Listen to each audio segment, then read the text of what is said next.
সত্য, এই সত্য আসলে কি? কেউ বলবেন যা অসত্য নয় তাই হলো সত্য, কেউ বলবেন সেটা যার ভিত্তিতে আমরা বেঁচে আছি তাই হলো সত্য। কিন্তু সত্য আসলে কি? তার থেকেও বেশি গুরুত্বপূর্ণ হলো এটা বুঝতে পারা যে সত্যের ব্যবহার কিভাবে করা উচিত। যদি আপনার কাছে সত্য থাকে বা আপনি সত্য জেনে থাকেন আর আপনি তার ব্যবহার করেন, সদ্ব্যবহার করেন সংসারের জন্য, তাহলে আপনি এই সমস্ত সংসারের অনেক ঊর্ধ্বে চলে যাবেন।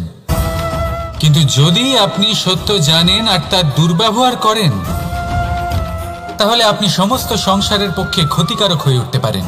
তাই মনে রাখবেন, সত্য যতটাই কোমল, অর্ধ সত্য হলো ততটাই কঠোর। এই অর্ধ সত্য সমস্ত সংসারের বিনাশ ঘটাতে পারে। সেই জন্য জীবনে সত্যের বিষয়ে সম্পূর্ণ সত্য জানতে শিখুন। এ হলো অত্যন্ত গুরুত্বপূর্ণ। এই সত্য তার নিজস্ব দাবি হলো আপনি সাবধানে থাকুন। তাহলে আসুন আর আমার সাথে ভালোবেসে বলুন, রাধা রাধা। পঞ্চমহাভূত জীবন রচনায় এর অবদান অনস্বীকার্য। এই পঞ্চমহাভূত আসলে কি? জল, বায়ু, অগ্নি, মাটি আর আকাশ। এবার শুধুমাত্র জীবন রচনায় এর অবদান আছে তা নয়, শুধু শরীর রচনাতে এর যোগদান আছে তা নয়, বরং এরা হলো আমাদের জীবনের সবথেকে বড় শিক্ষক। এবার আপনারা সকলে চমকে যাবেন, হয়তো আপনারা এই দৃষ্টিভঙ্গি দিয়ে কখনো দেখেননি। আমি আজ আপনাদের বোঝাবো। এদের মধ্যে সবথেকে বড় তত্ত্ব জল। এ আমাদের কি শেখাচ্ছে? এই জল, এর নামই হলো জল, কিন্তু এ কখনোই আমাদের জ্বালায় না, আমাদের জ্বলনের কারণ হয় না। তাহলে কি করে? আমাদের তৃষ্ণা মেটায়, আমাদের শীতলতা প্রদান করে, জীবন দান করে। এর দ্বারা আমরা কি শিক্ষা লাভ করি? যে আপনার উৎপত্তি যেখান থেকেই হোক না কেন, আপনি যেখানেই জন্মগ্রহণ করুন না কেন, আপনার কর্ম সর্বদা শ্রেষ্ঠ হওয়া উচিত। আপনি জলকে যে কোনো পাত্রে রাখুন না কেন, সে সেই অনুসারেই নিজের আকার ধারণ করে নেয়। এর দ্বারা আমরা কি শিক্ষা পাই? এই শিক্ষাই পাই যে যে কোনো পরিস্থিতিতেই নিজেদের মানিয়ে নিতে হবে, নিজেকে সেরকম করে নিতে হবে। যে দেশেই থাকি না কেন, যে স্থানেই থাকি না কেন, যে পরিস্থিতিতেই থাকি না কেন, যে ব্যক্তির সাথেই থাকি না কেন, আমাদের সুখময় হয়ে জীবন অতিবাহিত করা উচিত। দেখুন, আমাদের কত বড় একটা শিক্ষা দিল এই জল, যা আমরা কোনোদিন দেখতেই পাইনি। নিজেকে জলের মতোই করে তুলুন। সুখের ধারায় স্বাচ্ছন্দ্যে প্রবাহমান হতে থাকবেন আপনি। নিজের আকারকে ভেঙে ফেলুন, নিজের সীমা লঙ্ঘন করুন। আপনি অবশ্যই একদিন মহানুভবতা অনুভব করবেন। তাহলে আসুন আর আমার সাথে ভালোবেসে বলুন, রাধা রাধা। আজ আমার কাছে একটা হাতুড়ি রয়েছে। অত্যন্ত শক্তিশালী হলো এই হাতুড়ি। এই হাতুড়ি দিয়ে প্রহার করে একটা গরম লোহাকে আপনি সুন্দর অস্ত্রে পরিণত করতে পারবেন। এই হাতুড়ি দিয়েই প্রহার করতে করতে একটা অত্যন্ত বড় পর্বত ভেঙে আপনি ওখানে একটা নতুন পথ নির্মাণ করতে পারবেন। এই হাতুড়ির স্বল্প আঘাতেই আপনি প্রসাধনের জন্য সুন্দর সুন্দর আভূষণ বানাতে পারবেন। কিন্তু যদি কোনো সুন্দর বাড়ি দেখতে পান আর তার ভিতে আপনি যদি এই হাতুড়ি দিয়ে প্রহার করেন, তাহলে তার বিনাশ হয়ে যাবে। এমনই কিছু হয় প্রেমের ক্ষেত্রেও। তা এতটা শক্তিশালী হয় যা সৃজন করে, কিন্তু সর্বনাশও এ করতে পারে। সবকিছুই নির্ভর করছে আপনার উদ্দেশ্যের উপর। এই উদ্দেশ্যকে শুভ রাখুন আর ভালোবাসার উপর একটু নিয়ন্ত্রণ রাখতে শিখুন, যেন এমন না হয় যে আপনি সৃজন করতে গেলেন কিন্তু সর্বনাশ করে বসলেন। আসুন আর আমার সাথে ভালোবেসে বলুন, রাধা রাধা। প্রেম, এই প্রেম যতটাই সরল ঠিক ততটাই জটিল হয়।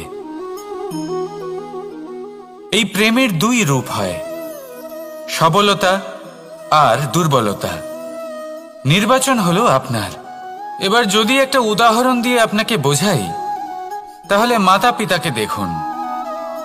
মাতা পিতা সন্তানকে কখনো কখনো এত স্নেহ দিয়ে ফেলেন যে তাকে বাইরে কোথাও যেতেই দেন না, আর তার ফলে সন্তান এতটাই দুর্বল হয়ে পড়ে যে এমনও হয় তারা সারা জীবন বাড়িতেই বসে থাকে।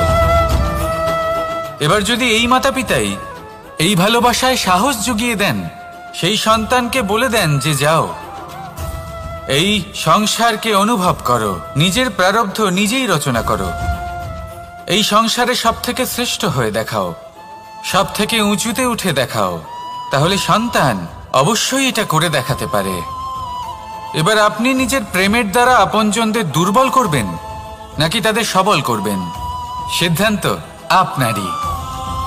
আসুন আর আমার সাথে ভালোবেসে বলুন, রাধা রাধা। মানুষ বলেন প্রেমে অনেক শক্তি আছে, আর এটা সত্যিও বটে। প্রেমে এতটাই শক্তি থাকে যে শত্রুতার বড় বড় স্তম্ভকেও এত সহজে ফেলে দিতে পারে। কিন্তু আপনি দেখে থাকবেন, যারা অধিক শক্তিশালী হন তারা দুই ধার সম্পন্ন তরোয়ালের মতো হন। কারণ এই প্রেম যদি আচরণে থাকে, মনে থাকে, বিচার বুদ্ধিতে থাকে, তাহলে তা শুভ হয়। এই প্রেম সৃজন করে। কিন্তু প্রেম যদি ব্যবসার অঙ্গ হয়, যদি এই প্রেমের ব্যবহার নিজের স্বার্থ, নিজের অহংকারের জন্য করা হয়, তাহলে তা সংসারের বিনাশ ঘটাতে পারে। রাধা প্রেমের ব্যবহার করেছে শাম্বের কারণে, আর শাম্ব সেই প্রেমের ব্যবহার করেছে নিজের অহংকার, নিজের স্বার্থ সিদ্ধির জন্য। শেষ পর্যন্ত ক্ষতি শাম্বের হলো না, হলো প্রেমের। তাই মনের মধ্যে প্রেম ভাব অবশ্যই রাখুন, নিজের আচরণেও প্রেম ভাব বজায় রাখুন, কিন্তু সতর্কও থাকবেন আপনার এই প্রেম, একে নিয়ে কেউ ব্যবসা না করে ফেলেন। আসুন আর এই ভালোবাসার সাথেই বলুন, রাধা রাধা। জীবনের পঞ্চমহাভূতের দ্বিতীয় তত্ত্ব হল মাটি, ভূমি, ধরা, যে ধারণ করে, যা আমাদের সকলকে ধারণ করে, ভালো হোক বা মন্দ, নিজের কর্তব্য পালন করে। আর এটাই শিক্ষা আমাদের জন্য। আমাদেরকেও আমাদের সকল কর্তব্য পালন করতে হবে, তা সে আমাদের নিজেদের প্রতি হোক, আমাদের পরিবারের প্রতি হোক, সমাজের প্রতি হোক বা ঈশ্বরের প্রতি। এই শিক্ষা আমাদের মাটি দিয়ে থাকে। এ আমাদের পদতলে পিষ্ট হয়েও তার বদলে আমাদের বনস্পতি প্রদান করে। অগ্রসর হতে পদক্ষেপ নেওয়ার সময় আমরা পা দিয়েই ধরিত্রীকে পিছনে ঠেলি, কিন্তু এই মাটি আমাদের ঘৃণা করে না। সে আমাদের পরবর্তী পদক্ষেপের জন্য অপেক্ষা করে আর স্বাগত জানায়। আর হয়তো সেই জন্যই এই ধরাকে আমরা ধরিত্রী মাতা বলে থাকি। আর তাই এই পদবী, এই সম্মান, এই ভালোবাসা, এর আকার বা এর ভারের জন্য একে প্রদান করা হয় না, প্রদান করা হয় এর স্বভাবের কারণে। আপনিও যদি ধরিত্রীর মতো হতে পারেন, যদি আপনিও নিজের সকল কর্তব্য পালন করেন, বিশ্বাসের সাথে তা স্বীকার করে নিতে পারেন, যদি অন্য কারোর সাফল্যেও আপনি প্রসন্ন হতে শিখতে পারেন, যদি আপনি একটু কষ্ট সহ্য করে অন্য কাউকে প্রসন্নতা প্রদান বা অন্য কাউকে সেবা করতে পারেন, তাহলে আপনিও মাটির মতোই মহান হয়ে উঠতে পারবেন। তাহলে আসুন আর আমার সাথে ভালোবেসে বলুন, রাধা রাধা। জীবনের পঞ্চমহাভূতের মধ্যে একটা তত্ত্ব হলো বায়ু। বায়ু যাকে কিনা দেখা যায় না, বরং তাকে কিন্তু আমরা অনুভব করতে পারি। আর একে সব থেকে বেশি অনুভব করতে পারি তখন যখন বায়ু কম থাকে। বায়ু যদি লুপ্ত হয়ে যায়, তাহলে তখনই আমরা বুঝতে পারি যে বায়ু তো নেই, এ তো সমস্যার ব্যাপার। এবার এই বায়ু দ্বারা আমরা কি শিক্ষা পাই? এই বায়ু আমাদের এই শিক্ষা দেয় যে আমাদের কখনোই অহংকার করা উচিত নয়। আমরা সকলেই কখনো না কখনো চাই যে আমাদের শ্রেষ্ঠতা, আমাদের যোগ্যতা, আমাদের মাহাত্ম্য এই সংসার বুঝতে পারুক। আর নিজের মাহাত্ম্য প্রমাণ করার জন্য শক্তি দেখানোর কোনো প্রয়োজন নেই। কারণ যখন কোনো ব্যক্তি, এই সমাজ, এই সংসার আপনাকে নিজের থেকে দূরে করে দেবে, আপনার থেকে দূরে চলে যাবে, তখন আপনার মাহাত্ম্য কি তার আভাস সে নিজে থেকেই অবশ্যই পেয়ে যাবে। আপনার কিছুই করার প্রয়োজন নেই। বায়ুর মতো হয়ে উঠুন। বায়ু যার কিনা কোনো ভার নেই, কিন্তু যখন সময় আসে, যখন সে তুফানের রূপ নেয়, তখন অত্যন্ত বড় বড় বিধ্বংসী কাজ সে করে ফেলে, আর তখন এর শক্তির কোনো তুলনাই হয় না। বায়ু, যে নিজের সঞ্চালন দ্বারা পৃথিবীকে প্রাণ দেয়, নিজের পরিবহন দ্বারা এই মেঘ সৃষ্টি করে, এই ধরিত্রীর তৃষ্ণা নিবারণ করে। বায়ুর মতো যদি আপনি হয়ে উঠতে পারেন, তাহলে হালকা হয়ে যাবেন, ওপরে উঠতে পারবেন এই সংসার, এই ভৌতিকতা, এই মোহ মায়া থেকে। আর তখন আপনি বুঝতে পারবেন যে প্রেম কাকে বলে। তখন আপনি বুঝবেন যে দান করাই হলো জীবন। তাহলে আসুন আর আমার সাথে ভালোবেসে বলুন, রাধা রাধা। জীবনের পঞ্চমহাভূতের মধ্যে একটা তত্ত্ব হলো আকাশ। আকাশ যা কিনা নিরাকার, যার কোনো আকার নেই। আকাশ যা হলো অনন্ত। আর আমাদের সবসময় মনে হয় যে এই আকাশ আমাদের সাথে জড়িয়ে রয়েছে। কেন? এবার এই আকাশ আমাদের জন্য কি না করে। আকাশ আমাদের ওড়বার স্বাধীনতা দেয়। আকাশ মেঘকে ধারণ করে যাতে আমাদের তৃষ্ণা মিটতে পারে। এই আকাশ সূর্য এবং চন্দ্রকে তার যথাস্থান দেয়, যাতে আমরা প্রকাশও পেতে পারি, আবার অন্ধকারও, যাতে আমাদের জীবনে সামঞ্জস্য বজায় থাকে। আকাশের থেকে অনেক কিছুই শেখার রয়েছে। যদি আমরাও আকাশের মতো হতে পারি, আমাদের আপনজনদের সেই স্বাধীনতা দিতে পারি যাতে তারা উঠতে পারেন, যাতে তারা নিজেদের স্বপ্ন পূরণ করতে পারেন, যার ফলে তারা নিজেরাই এই জীবনকে অনুভব করতে পারেন, নিজের পায়ে দাঁড়াতে পারেন, তাহলে ভাবুন আমাদের অস্তিত্ব কতটা বড় হয়ে যাবে। যদি আপনি আকাশের মতো হতে পারেন, তাহলে আপনিও আকাশের মতোই অনন্ত হয়ে উঠবেন। তাহলে আসুন আর আমার সাথে ভালোবেসে বলুন, রাধা রাধা। জীবনের প্রত্যেক মুহূর্ত আমাদের কিছু না কিছু শিক্ষা দেয়, নির্ভর করছে আমাদের দৃষ্টিভঙ্গির উপর। যেমন নদী হলো আমার অত্যন্ত প্রিয়। নদীতে ভ্রমণ করতে আমার খুব ভালো লাগে। কি বলেন? নদীতে সবসময় নতুন কিছু থাকে, ও পুরনো কিছুই নিয়ে বসে থাকে না। সব সময় প্রবাহমান, কখনো থামে না। ততক্ষণ থামে না যতক্ষণ না সাগরে গিয়ে সমাহিত হচ্ছে।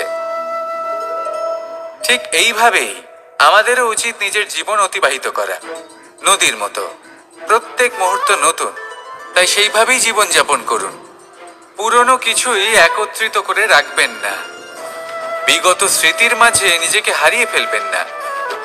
এই যে বর্তমান, এই যে মুহূর্ত, সেটাই হলো সর্বশ্রেষ্ঠ। এর মাঝেই জীবন যাপন করুন। নদীর মতো প্রবাহমান হতে শিখুন। আপনি শিখে গেলে তাহলে মনে রাখবেন, আমার আপনার মাঝে বিচরণ করতে বড়ই ভালো লাগবে। যে ব্যক্তি আনন্দের সাথে জীবনের প্রত্যেকটা মুহূর্ত অতিবাহিত করে, কোনো চিন্তা ছাড়াই প্রবাহমান হয়, কখনোই থামে না, যতক্ষণ না মুক্তি লাভ করছেন, এমন ব্যক্তির মধ্যেই রাধাকৃষ্ণ বসবাস করেন। তাহলে আসুন আমার সাথে ভালোবেসে বলুন, রাধা রাধা। সূর্যের প্রকাশ অন্ধকারকে দূর করে দেওয়া সেই মহানায়ক। এই সূর্যের প্রকাশ যখন পৃথিবীতে এসে পৌঁছয়, কি হয়? এই পৃথিবী জেগে ওঠে, প্রত্যেক প্রাণী জেগে ওঠে, মানুষ জেগে ওঠে, নিজের কর্ম করেন, জীবন যাপন করেন। এই ঘুমের মৃতপ্রায় স্থিতি কাটিয়ে উঠে জীবন যাপন করতে শেখেন। এটাই হলো প্রভাব সূর্যের প্রকাশের। এবার এই প্রকাশ যে সূর্যের থেকে পাই, তিনি কি করেন? তিনি নিজেকে জ্বালান আমাদের জীবন প্রদান করার জন্য। প্রত্যেকটা মুহূর্ত তিনি তাপ সহ্য করেন, আমরা যাতে সেই প্রকাশ লাভ করি। এটাই হলো জীবনের সারমর্ম। যদি আপনিও এই সংসারে প্রকাশ ছড়িয়ে দিতে চান, তাহলে আপনাকেও তপ্ত হতে হবে, নিজে জ্বলতে হবে, সেই কর্ম করতে হবে যেটা কঠিন হতে পারে কিন্তু আসলে শ্রেষ্ঠ। তবেই এই সংসারের সেবা করতে পারবেন, সংসারকে পথ দেখাতে পারবেন। নিজের অন্তরের প্রকাশ জাগ্রত করুন, তবেই সেই সকল ব্যক্তি যারা পাপের অন্ধকারে নিমজ্জিত হয়ে আছেন, তারা জাগ্রত হবেন। সেই সকল ব্যক্তিকে জাগিয়ে তুলুন, প্রেরিত করে তুলুন সুখী হওয়ার জন্য, যারা সুখী হতে পারছেন না। সেই সকলকে প্রেরিত করুন সাফল্য লাভের যারা সফল হতে পারছেন না। নিজের অন্তরের সূর্যকে জাগ্রত করুন, চারিদিকে শুধু প্রকাশই প্রকাশ হবে, জীবনই জীবন থাকবে, আনন্দই আনন্দ থাকবে, আর এই মন বারবার প্রসন্ন চিত্তে বলে উঠবে রাধা রাধা। কে পৌঁছানো অত্যন্ত কঠিন হয়। কেউ ভাবেন যে কেন এত কঠিন হয়, কেন এত কষ্ট করতে হয় লক্ষ্যে পৌঁছানোর জন্য। এই লক্ষ্য সরলভাবে কেন আমার কাছে চলে আসে না? চলুন আপনাকে একটা কথা বলি, যদি আপনার লক্ষ্য কঠিন না হয় তাহলে তাকে পাওয়া আপনার পক্ষে অসম্ভব হয়ে উঠবে। লক্ষ্যে পৌঁছানোর এই রাস্তায় আপনি যে কড়া রোদের সম্মুখীন হন, যার থেকে আপনি দূরে পালাতে চান, সেই রোদ আপনাকে প্রেরণা যোগায় যে আপনি এগোতে থাকুন। ভাবুন একজন যাত্রী যে কিনা নিজের লক্ষ্যের দিকে যাচ্ছেন, সেই পথে উনি যদি একটু ছায়া পেয়ে যান আর উনি ওখানে বিশ্রাম নেন, তাহলে তার সাথে তার ভাগ্য গভীর নিদ্রায় সেখানে বিলীন হয়ে যায়। তাই পরিশ্রমের কড়া রোদের থেকে কখনো দূরে পালাবেন না। জীবনে শুধু সামনে এগোতে থাকুন দৃঢ়তার সাথে। আর লক্ষ্য সরল হোক, কঠিন হোক বা অত্যাধিক কঠিন হোক, একটা কথা মনে রাখবেন, যে জীবনের লক্ষ্যে পৌঁছতে পেরেছে সে লক্ষ্য প্রাপ্তির জন্য আফসোস কখনোই করে না। রাধা রাধা। এই সংসারে সাফল্য লাভ করার জন্য জ্ঞানের প্রয়োজন হয়, পরিশ্রমের প্রয়োজন হয়, দৃঢ় নিষ্ঠার প্রয়োজন হয়, নিরন্তর চেষ্টা করা প্রয়োজনীয়। কিন্তু আরো কিছু আছে যা অত্যন্ত প্রয়োজনীয় এবং গুরুত্বপূর্ণ। তা হলো ভালো বন্ধু। তাদের থাকা অত্যন্ত প্রয়োজনীয়। যদি ভালো বন্ধু থাকে তাহলে সময় এলে তারা ঢাল হয়ে আপনাকে সুরক্ষা করবেন। সময় এলে অস্ত্রের মতো শত্রুকে সংহারও করবেন। যদি তিনি জ্ঞানী হন, তাদের মধ্যে সদ্গুণ থাকে, তাহলে এই সব গুণ আপনার মধ্যেও প্রবেশ করবে। তাহলে সাফল্যের জন্য ভালো বন্ধু পাওয়া অত্যন্ত প্রয়োজনীয়। কিন্তু শুধু বন্ধু কেন, ভালো শত্রুও থাকা প্রয়োজনীয়। এবার আপনি ভাববেন, এ আমি কি বললাম? যদি আপনার জীবনেও ভালো অর্থাৎ শক্তিশালী শত্রু থাকে, তাহলে আপনিও শক্তিশালী হতে থাকবেন। এই শত্রু আপনাকে প্রেরিত করবে আরো বেশি শক্তিশালী হয়ে ওঠার। কখনো কোনো হরিণকে দেখুন, তীব্র গতিতে দৌড়তে থাকে। কেন তীব্র গতিতে দৌড়য়? এই কারণে নয় যে কোথাও তার জন্য মধুর ঘাস অপেক্ষা করে রয়েছে, না। সে এই কারণে তীব্র গতিতে দৌড়য় কারণ সেটা না করলে তার পেছনে একটি সিংহ আছে যে ওকে নিজের ভোজন করে ফেলবে। তাই জীবনে বিপদ, সংকট, এই সবকিছুও হলো অত্যন্ত গুরুত্বপূর্ণ। তার সম্মুখীন হতে শিখুন আর আমার সাথে ভালোবেসে বলুন রাধা রাধা। ধৈর্য। এই ধৈর্য কি কোনো গুণ, কোনো অনুভূতি, কোনো দৃষ্টিভঙ্গি? আমার জন্য ধৈর্য এক বাহন। আপনি হয়তো ভাবছেন, এই কেমন বাহন? বাহন তো ঘোড়া হতে পারে, হাতি হতে পারে, উটও হতে পারে, কিন্তু ধৈর্যকে বাহন বানানো মানে? চলুন আপনাকে একটা কথা বোঝাই। পৃথিবীতে এমন কোনো বাহন নেই যে তার আরোহীকে আছড়ে ফেলেনি। সেটা উট হোক বা হাতি হোক বা ঘোড়া হোক, চলতে চলতে কখনো নড়বড় করেই বসে। তারপর সেই আরোহী পরে কারোর পায়, তারপর পরে তার নিজের নজরে। কিন্তু ধৈর্যরূপী বাহন কখনো কাউকে ফেলে না, কখনো না। না সেই আরোহী কারোর পায়ে পড়ে আর না তো নিজের নজরে। কারণ ধৈর্য আপনাকে বিবেক প্রদান করে, বিবেক আপনাকে পরিকল্পনায় সাহায্য করে, আর পরিকল্পনা প্রদান করে আপনাকে শক্তি, আপনার লক্ষ্যের দিকে অগ্রসর হওয়া। বুঝলেন? ধৈর্যকে সঙ্গে রাখুন, নিজেকে আরো ধৈর্যশীল করে তুলুন। এই ধৈর্যের সাহায্যে আরোহণ করে দেখুন কিভাবে এই বাহন আপনাকে আপনার গন্তব্যে পৌঁছে দেবে। রাধা রাধা। সংসারে এমন একটা ভ্রান্ত ধারণা রয়েছে যে সবকিছু ভাগ্যের দ্বারা পাওয়া যায়, কিন্তু ভাগ্য, প্রারব্ধ এ তো সকলের জন্যই সমান হয়। এটা তো ব্যক্তির উপরে নির্ভরশীল হয়। তার আকাঙ্ক্ষার উপরে নির্ভরশীল হয়, বাসনার উপরে নির্ভরশীল হয়, স্বভাবের উপরে নির্ভরশীল হয় যে উনি সেটা নিয়ে কি করেন। দেখুন, এই প্রসাদ কিন্তু সকলকেই দেওয়া হয়, কিন্তু তা গ্রহণ করবেন কিভাবে সেটা ব্যক্তির উপরে নির্ভর করে। আপনাকে এক উদাহরণ দিই।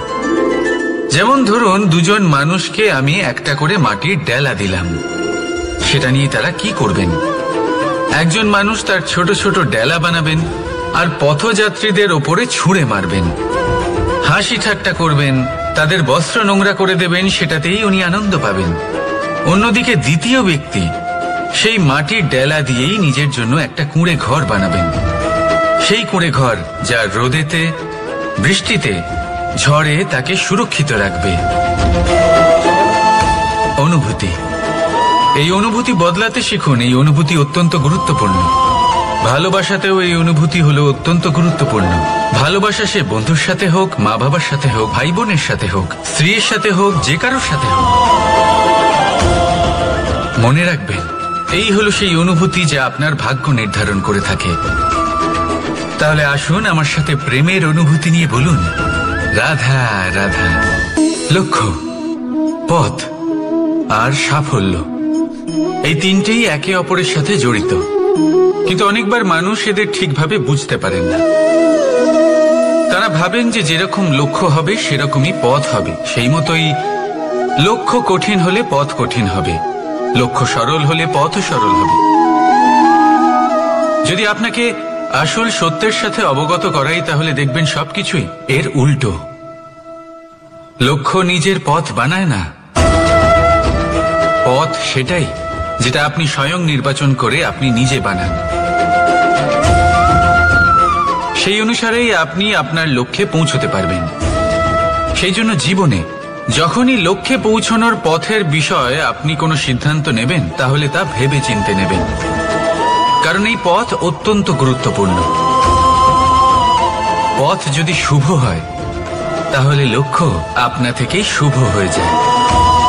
তাহলে আসুন আমার সাথে ভালোবেসে বলুন, রাধা রাধা। ভাগ্য আর কর্ম, এই দুই এমন শব্দ যাকে ঘিরে সমগ্র সংসার। কেউ বলে আমার ভাগ্যে এটা ছিল না, যা পেলে আমার জীবন অন্যরকম হতো। কেউ বলে আমার গত জন্মের কর্ম নিশ্চয়ই এমন ছিল, যে কারণে এই জন্মে এরকম ভাগ্য পেয়েছি আমি। এই সব বাদ দিন আর একবার শান্ত চিত্তে ভাবুন। আপনি বুঝতে পারবেন যে ভাগ্য আর কর্ম এই দুই এই জন্মের।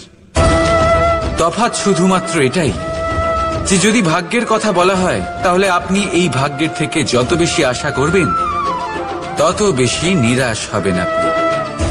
কারণ এই আশা আপনাকে কর্ম করা থেকে আটকায়।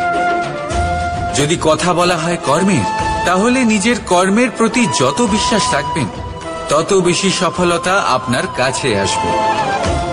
তাই একটা কথা মনে রাখবেন, ভাগ্য আপনার কর্ম নির্ধারণ করে না, কিন্তু আপনার কর্ম আপনার ভাগ্যকে অবশ্যই নির্ধারণ করে। রাধা রাধা। নাম কত সাধারণ একটা বিষয়। প্রত্যেক মানুষ যে জন্ম নেয়, তাকে একটা নাম দেওয়া হয়, যা সে পেয়ে থাকে তার মাতা পিতার দ্বারা, না হলে তার গুরুর দ্বারা, বা কোনো আত্মীয়ের দ্বারা, বা কোনো কাছের মানুষের দ্বারা। এই নামের সাথেই সে আস্তে আস্তে বেড়ে ওঠে। কিন্তু এটাই কি সেই নাম? এই নামই কি সবকিছু? কখনোই নয়। একটা নাম সেটা যা আপনি জন্মের সময় লাভ করেন, যে নামে আপনি কর্মের পথে অগ্রসর হন। আরও একটা নাম সেটা যা আপনি আপনার কর্মের দ্বারা অর্জন করেন, আর এই নামেই আপনাকে সবাই যুগ যুগ ধরে মনে রাখে। আপনার আসল নাম সেটা নয় যা আপনাকে জন্মের সময় দেওয়া হয়েছিল। আপনার আসল নাম সেটা যেটা আপনি আপনার কর্ম দ্বারা লাভ করেছেন, কারণ সেই লাভের পেছনে প্রচুর প্রয়াস লুকিয়ে থাকে, অনেক পরিশ্রম লুকিয়ে থাকে। কিন্তু যদি আপনি চান যে মানুষ আপনার নাম মনে রাখে, তাহলে আপনাকে কর্মের পথে অগ্রসর হতেই হবে, শুভ কর্ম করতে হবে, অনর্গল চেষ্টা করে যেতে হবে, মহান কাজ করতে হবে। আর বিশ্বাস করুন, আপনি একটা মহান নামের ফল অবশ্যই লাভ করবেন। রাধা রাধা। আমি এখানে একা এই বনে বসে আছি, বাঁশি বাজাচ্ছি। কার জন্য? কে আছেন এখানে? কেউ নেই। আমার প্রজা, আমার রাজ্য, আমার পরিবার আমার থেকে অনেক দূরে আছেন। আমি এখানে একা এই বনে বসে এই আকাশের এই রঙের, গাছের এই সব ফলের, মাটির সুবাসের আনন্দ উপভোগ করছি। কেন? আমি হলাম দ্বারকাধীশ। এমন কি রাজকীয় বা ভৌতিক সুখ রয়েছে যে আমি ওখানে পেতে পারি না? সবকিছুই পেতে পারি, তাও এখানে বনে একা বসে আছি। কোন সুখ খুঁজে চলেছি? একা থাকার সুখ। আমরা প্রত্যেকদিন অনেক মানুষের সাথে, চিন্তাধারার সাথে, কর্মের সাথে, পরিস্থিতির সাথে, সুখ দুঃখের দ্বারা বেষ্টিত থাকি। জীবনের এই চক্রে আমরা জড়িয়ে পড়তে থাকি। যতই আমরা এই সমস্যার সমাধান করি, আমরা ততই এতে জড়িয়ে পড়ি। আমরা এতটাই জড়িয়ে পড়ি যে যখন আমরা আয়নায় নিজেদের দেখি, তখন আমরা নিজেদের চিনতেই পারি না। এমন মনে হয় যেন আমরা নিজেদের হারিয়ে ফেলেছি। সেই জন্য প্রত্যেক দিন আপনি কিছু সময় নিজের সাথে কাটান একান্তে। এটা অত্যন্ত আবশ্যক। নিজের অস্তিত্বের গভীরে গিয়ে দেখতে শিখুন, নিজেকে বুঝুন। অদ্ভুত শান্তির অনুভূতি হবে। যেমন এই বায়ু, এই বৃক্ষ, এই পুষ্প, এই নিসর্গ, এদের মতো আপনিও কখনো একলা হতে শিখুন। কখনো নিসর্গের একটা অংশ হয়ে দেখুন। এই মন প্রসন্ন হয়ে বলবে, রাধা। একবার একটা শেয়াল বনে বিচরণ করছিল। ও একটা ছোট্ট শাবক দেখতে পেল। ও ভাবলো, আজ একেই আমি খাবার হিসেবে গ্রহণ করব। আশেপাশে দেখলো কেউ দেখছে না তো, কেউ ছিল না। আর সেই শাবকের ওপর আক্রমণ করলো, যা হলো একটা ঘোর অপরাধ। বনের নিয়ম অনুসারে আপনি কখনোই শাবকের ওপর আক্রমণ করতে পারেন না। তারপর এই খবরটা যখন রাজা সিংহ জানতে পারলেন, সভার আয়োজন করলেন। কিন্তু সেখানে শেয়াল বলল, আমি তো এরকম কিছু করিনি। কিন্তু যদি আপনি এরকম বলেন, কোনো প্রমাণ দিন, এর কোনো সাক্ষী আছে? তখন রাজা সিংহ পেঁচাকে ডেকে পাঠালেন, যে সেই মুহূর্তে বৃক্ষের শাখার ওপর বসেছিল। সে সব কিছু দেখেছিল। পেঁচা সব সত্যি কথা বলল, আর শেয়ালকে মৃত্যুদণ্ড দেয়া হলো। এবার এই কাহিনী আমি আপনাকে কেন শোনালাম? কারণ মানুষও কখনো কখনো এরকম কর্ম করেন যা শিয়াল করেছে। এটা ভাবেন কেউ দেখছে না, যখন আমি অনুচিত কর্ম করতেই পারি। কিন্তু না, আপনি যাই করুন না কেন, কেউ না কেউ অবশ্যই তা দেখছে।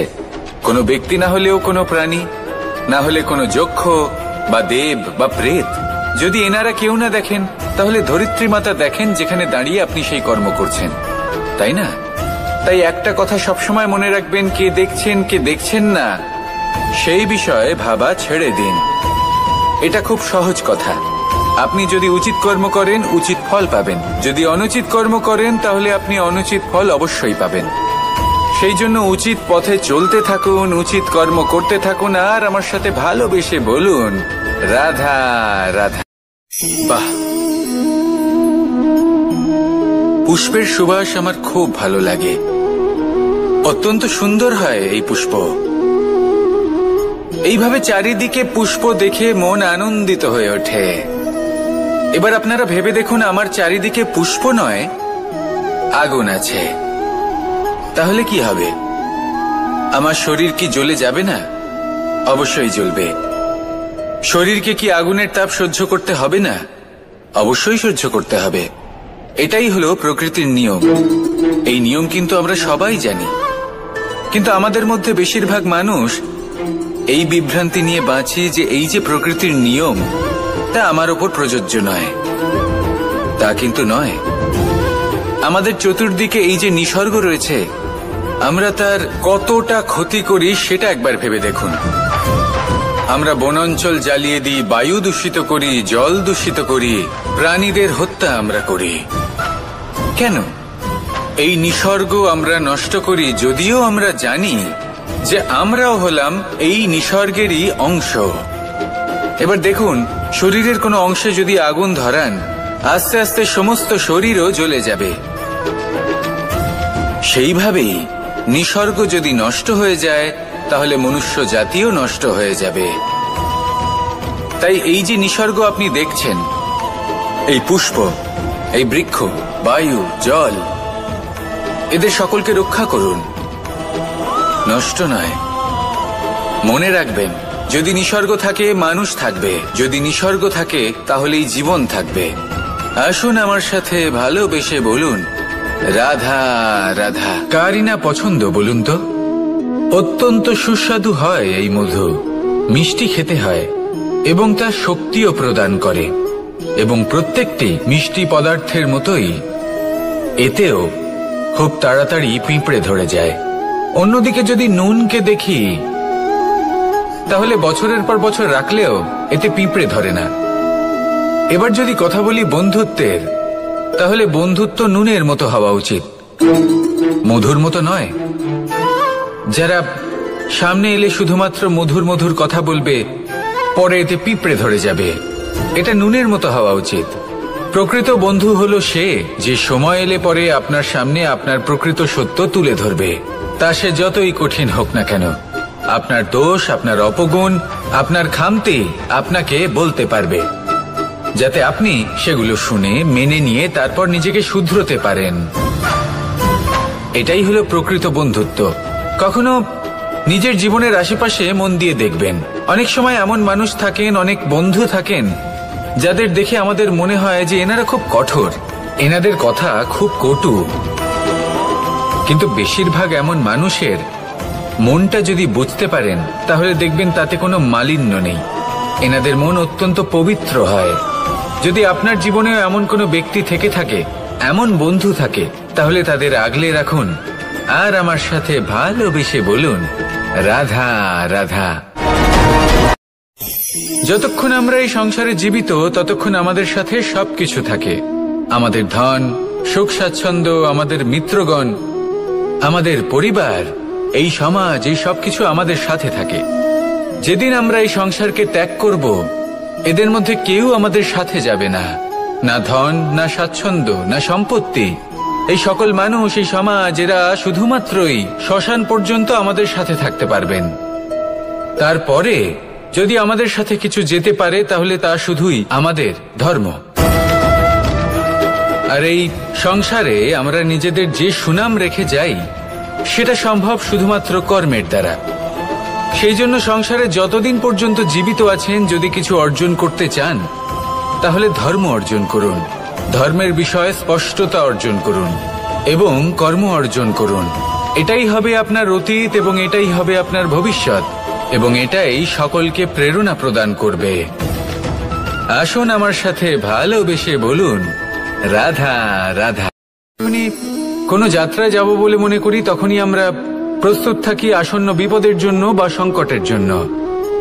যেমন যদি আমাদের মনে হয় যে আজকের পরিবেশ খুব ঠান্ডা হবে, তাহলে আমরা গরম বস্ত্র ধারণ করি বা সেটাকে সাথে নিয়ে যাই। যদি মনে হয় যে বৃষ্টি হতে পারে বা বৃষ্টি হয়ে চলেছে, আমরা দেখছি, তাহলে আমরা একটা ছাতা সাথে নিয়ে নিই। আমরা প্রস্তুত থাকতে চাই এবং এটাই উচিত, এবং সেই কারণেই আমরা যাত্রায় সাফল্য লাভ করি। কিন্তু যদি আমরা কথা বলি জীবনযাত্রা নিয়ে, যা কিনা সব থেকে বেশি গুরুত্বপূর্ণ, তাহলে তার জন্য আমরা পূর্ণরূপে প্রস্তুত থাকি না। আশেপাশের মানুষ, এই সমাজ, আমাদের সাথী, আমাদের মিত্ররা যে কোনো মুহূর্তে বদলে যেতে পারেন। সেই জন্য আমরা নিজেদেরকে কখনো সাবধান করি না, কখনোই নিজেদের প্রস্তুত করি না। আমাদের এটা কখনোই মনে হয় না যে এরকম হতে পারে, আর সেই কারণেই শেষে গিয়ে আমরা অত্যন্ত দুঃখ পাই। একটা অমূল্য শিক্ষা আছে যেটা আমাদের লাভ করা উচিত, সতর্ক থাকা উচিত। এই জীবনযাত্রার জন্য শুধুমাত্র এই পরিবেশের বিষয়ে তথ্য সংগ্রহ করা বা তাকে অনুমান করা, এটুকু হলেই চলবে না। আমাদের আশেপাশের মানুষজনকে দেখতে হবে, তাদের স্বভাব, পরিস্থিতির ওপর নজর রাখতে হবে, যখন তারা রং পাল্টাচ্ছেন নজর রাখতে হবে, তা অত্যন্ত আবশ্যক। পরিবর্তন আপনার জীবনে অবশ্যম্ভাবী, সঠিকভাবে তার সম্মুখীন হন। আসুন আমার সাথে ভালোবেসে বলুন, রাধা। এই সংসারের সবথেকে বড় সুখ কি? কেউ বলবেন নিজের লক্ষ্য প্রাপ্ত করা, কেউ বলবেন ধন উপার্জন করা, কেউ বলবেন নিদ্রাই সবথেকে বড় সুখ, কেউ বলবেন রাজ্য লাভ করা, আবার কেউ বলবেন মাতার হাত থেকে খাবার খাওয়া, আদি ইত্যাদি। কিন্তু যদি সত্যি কথা বলি, এই সংসারের সবথেকে বড় সুখ হল সেবা করা। কখনো কাউকে সেবা করে দেখুন। এই সেবা দ্বারা অন্য কোনো মানুষের আশীর্বাদ লাভ করাতেই সুখ রয়েছে। আপনার সেবা ভাব দ্বারা যখন কোনো মানুষ নিজের অন্তরাত্মা থেকে আপনাকে আশীর্বাদ করে, তার থেকে বড় সুখ আর কিছুই নেই। কারণ প্রত্যেক মানুষের মধ্যে ঈশ্বর বাস করেন। নরের সেবাই হলো নারায়ণের সেবা। নিষ্কাম সেবা করাই হলো সব থেকে বড় সুখ। তাই নিজের অন্তরে সেবার এই ভাব জাগ্রত করুন। যে সুখের কথা আমি বলছি, সেই সুখ অনুভব করেই দেখুন। এই মন সুপ্রসন্ন হয়ে বলবে, রাধা রাধা। বাহ, পুষ্পের সুবাস আমার খুব ভালো লাগে। অত্যন্ত সুন্দর হয় এই পুষ্প। এইভাবে চারিদিকে পুষ্প দেখে মন আনন্দিত হয়ে ওঠে। এবার আপনারা ভেবে দেখুন, আমার চারিদিকে পুষ্প নয়, আগুন আছে। তাহলে কি হবে? আমার শরীর কি জ্বলে যাবে না? অবশ্যই জ্বলবে। শরীরকে কি আগুনের তাপ সহ্য করতে হবে না? অবশ্যই সহ্য করতে হবে। এটাই হলো প্রকৃতির নিয়ম। এই নিয়ম কিন্তু আমরা সবাই জানি, কিন্তু আমাদের মধ্যে বেশিরভাগ মানুষ এই বিভ্রান্তি নিয়ে বাঁচি যে এই যে প্রকৃতির নিয়ম, তা আমার ওপর প্রযোজ্য নয়। তা কিন্তু নয়।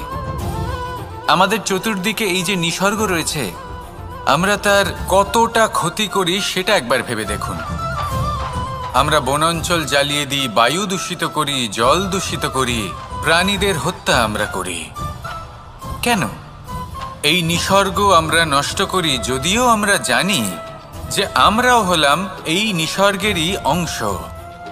এবার দেখুন, শরীরের কোনো অংশে যদি আগুন ধরান, আস্তে আস্তে সমস্ত শরীরও জ্বলে যাবে। সেইভাবেই নিসর্গ যদি নষ্ট হয়ে যায়, তাহলে মনুষ্য জাতিও নষ্ট হয়ে যাবে। তাই এই যে নিসর্গ আপনি দেখছেন, এই পুষ্প, এই বৃক্ষ, বায়ু, জল, এদের সকলকে রক্ষা করুন, নষ্ট নয়। মনে রাখবেন, যদি নিসর্গ থাকে মানুষ থাকবে, যদি নিসর্গ থাকে তাহলেই জীবন থাকবে। আসুন আমার সাথে ভালোবেসে বলুন, রাধা রাধা। এই সংসারে সবাই বলেন আমি অর্জুনের মতো হয়ে উঠতে চাই। সবাই চায় যে তারাও যেন অর্জুনের মতো গান্ডীব লাভ করে। তারাও চায় যে তাদেরকেও মহাদেব এসে পশুপতি অস্ত্র দান করবেন। তারাও এটাই চায় মহাভারতের মতো মহাসংগ্রামে বিজয়ী হতে। কিন্তু সবাই ভুলে যান যে অর্জুন যা হতে পেরেছিলেন সবকিছুই অর্জন করেছিলেন। যদি আপনিও অর্জুনের মতো গান্ডীব লাভ করতে চান, তবে আপনাকেও তার মতোই শ্রেষ্ঠ কাঠ নির্বাচন করতে হবে। সেই কর্ম আপনাকেই করতে হবে। তার প্রত্যঞ্চা যাতে তীব্র হয়, তার জন্য আপনাকে সর্বশ্রেষ্ঠ দড়ি খুঁজে বের করতে হবে। আপনার বাণ যাতে ঘাতক হয়, সেই জন্য আপনাকে নতুন নতুন ধাতু খুঁজে বের করতে হবে। সেই শিক্ষা আপনাকে লাভ করতে হবে, তবেই আপনার ইচ্ছে পূর্ণ হবে। অর্জুন হওয়া বড়ই সরল, যদি আপনি কিভাবে অর্জন করতে হয় তা জানেন। শুধুমাত্র স্বপ্ন দেখেন যারা, তারা কখনোই অর্জন করতে পারবেন না। কিন্তু যদি কেউ অজ্ঞাতবাস ভোগ করতে পারে, যদি কেউ লাক্ষাগৃহ থেকে পালিয়ে বাঁচতে পারে, যদি কেউ কঠোর তপস্যা করতে পারে, প্রতীক্ষা করতে পারে এবং পরিশ্রম করতে পারে, তাহলে সে অর্জুন অবশ্যই হয়ে উঠবে। যদি আপনি অর্জুন হয়ে উঠতে চান, তাহলে কর্ম করতে শিখুন আর আমার সাথে ভালোবেসে বলুন, রাধা রাধা।